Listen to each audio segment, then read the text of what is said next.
भारतीय state bank ने supreme court की सख्ती के बाद इलेक्टोरल बॉन्ड्स का डाटा चुनाव आयोग को सौंप दिया था और अब चुनाव आयोग ने एसबीआई से मिली इलेक्टोरल बॉन्ड से जुड़ी जानकारी को अपनी वेबसाइट पर अपलोड कर दिया है। चुनावी बॉन्ड मामले में सुप्रीम कोर्ट की संविधान पीठ सुनवाई करेगी। चुनाव आयोग को इलेक्टोरल बॉन्ड का डाटा 15 मार्च यानी आज शाम 5 बजे तक अपनी आधिकारिक वेबसाइट पर शेयर करने के लिए कहा गया था। तो चुनाव आयोग की ओर से अपनी वेबसाइट पर जो डाटा शेयर किया गया है उसमें 12 अप्रैल 2019 के बाद से 1000 रुपए से लेकर 1 करोड़ रुपए की कीमत के चुनावी बॉन्ड की खरीद संबंधित जानकारी दी गई है। इसमें उन कंपनियों और व्यक्तियों का ब्यौरा दिया गया है जिन्होंने इलेक्टोरल बॉन्ड खरीदे थे। साथ ही उन पार्टियों का भी विवरण है जिन्हें ये चुनावी चंदा दिया गया था।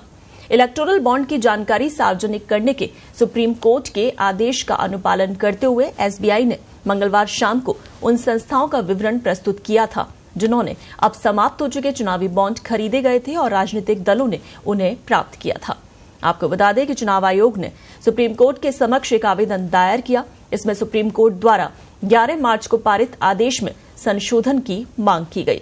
आवेदन में 11 मार्च के आदेश के ऑपरेटिव हिस्से में कुछ स्पष्टीकरण या संशोधन की मांग की गई। हालांकि ये क्या संशोधन है ये अभी तक पता नहीं चला। आवेदन में 12 अप्रैल 2019 और 2 नवंबर 2023 के आदेशों के अनुसार चुनाव आयोग द्वारा सुप्रीम कोर्ट के समक्ष प्रस्तुत डॉक्यूमेंट्स, डाटा, सूचना को सीलबंद लिफाफे या बक्से में जारी करने के निर्देश देने की भी मांग की गई। तो इलेक्शन कमीशन की ओर से साझा किए गए आंकड़ों से ये पता चला है कि चुनावी बॉन्ड के माध्यम से चुनावी चंदा हासिल करने वालों में भाजपा, कांग्रेस, अन्नाद्रमुक, बीआरएस, शिवसेना, टीडीपी, वाईएसआर कांग्रेस और अन्य राजनीतिक दल शामिल हैं। चुनावी बॉन्ड के माध्यम से राजनीतिक दलों को दान देने वालों की लिस्ट में Grasim industries, Megha engineering, Piramal enterprises, Torrent power, Bharti Airtel, DLF commercial developers, Vedanta limited, Apollo tyres, Lakshmi Mittal, Edelweiss, PVR, Keventer, Sula wine, Welspun, Sun Pharma और अन्य कंपनियां शामिल हैं। एसबीआई ने इलेक्टोरल बॉन्ड से जुड़ी जानकारी साझा करने की समय सीमा 30 जून तक बढ़ाए जाने की सुप्रीम कोर्ट से गुहार लगाई थी इससे पहले, लेकिन कोर्ट ने एसबीआई की मांग को खारिज कर दिया था और उसे 12 मार्च तक सारी डिटेल चुनाव आयोग के समक्ष साझा करने को कहा था। इससे पहले आपको बता दें सुप्रीम कोर्ट ने इलेक्टोरल बॉन्ड स्कीम को असंवैधानिक करार देते हुए रद्द कर दिया था। साथ ही एसबीआई से 6 मार्च तक सारी डिटेल चुनाव आयोग के पास जमा कराने को कहा और इस पर एसबीआई ने 30 जून का समय मांगा था। सुप्रीम कोर्ट की 5 जजों की बेंच ने एसबीआई की मांग को खारिज करते हुए 12 मार्च तक सारी डिटेल देने का आदेश दिया और ये सारी डिटेल 15 मार्च की शाम 5 बजे तक वेबसाइट पर अपलोड करने को कहा।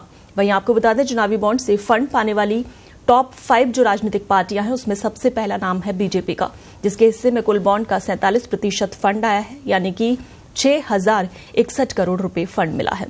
दूसरी पश्चिम बंगाल की सत्ताधारी पार्टी टीएमसी रही है, जिसे कुल बॉन्ड का 12.6% फंड मिला है। पार्टी को 1610 करोड़ रुपए का फंड मिला।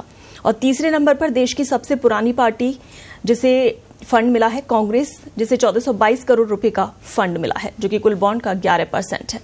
चौथे नंबर पर भारत राष्ट्रीय समिति यानी बीआरएस है, जिसे बॉन्ड के जरिए 1215 करोड़ रुपए का फंड मिला है।